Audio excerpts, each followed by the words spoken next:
Have you ever helped a stranger and never expected anything in return, only to have that single moment rewrite your fate years later? It was a chilly Tuesday afternoon in downtown Seattle. Rain slicked the sidewalks, and people rushed past the steamy windows of the Redwood Grill, a beloved neighborhood restaurant. Inside, laughter and warmth filled the air as people enjoyed their meals.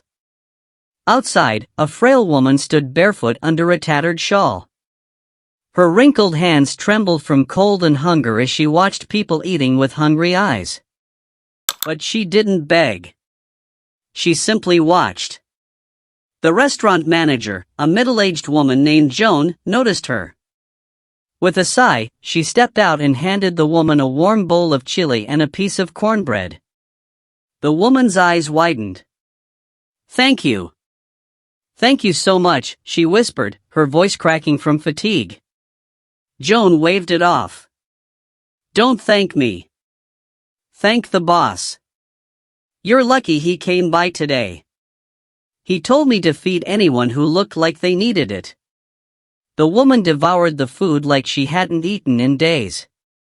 After eating, she wiped her mouth and gently approached a tall man sitting in the corner, sipping coffee. He looked wealthy but tired, his eyes worn, as if he carried the weight of the world. "Sir, please forgive me," she said. "I was robbed at the airport. I came to this city for a job interview. They took everything. Please, could you lend me $500?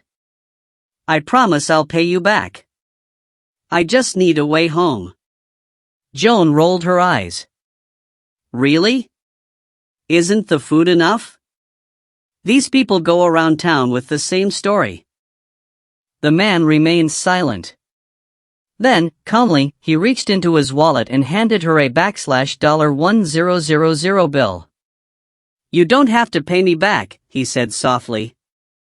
The woman froze. Her lips trembled.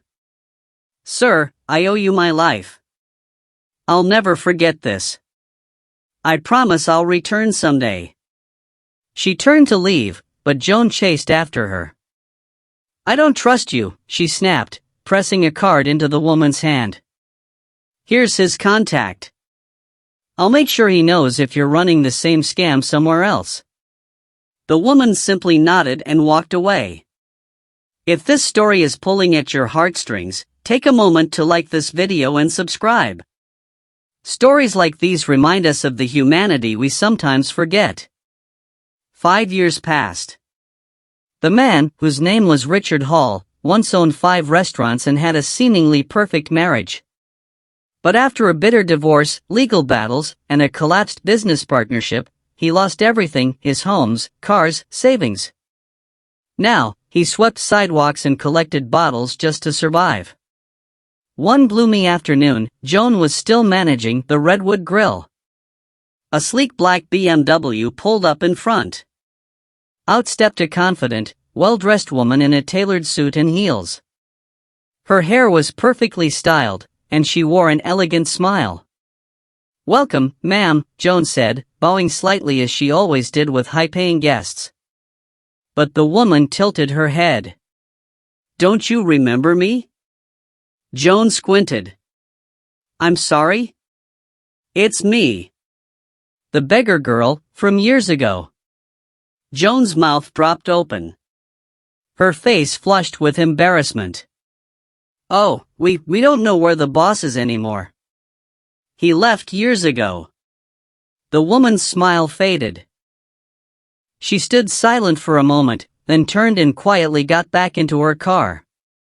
As she pulled away, Joan stood motionless, her heart thudding in her chest. The woman drove for miles, her thoughts tangled. She stopped at a small gas station near the edge of town. As she opened the window to pay, a man approached with a cart full of plastic bottles. "Ma'am, do you have any bottles or cans?" She froze. It was him.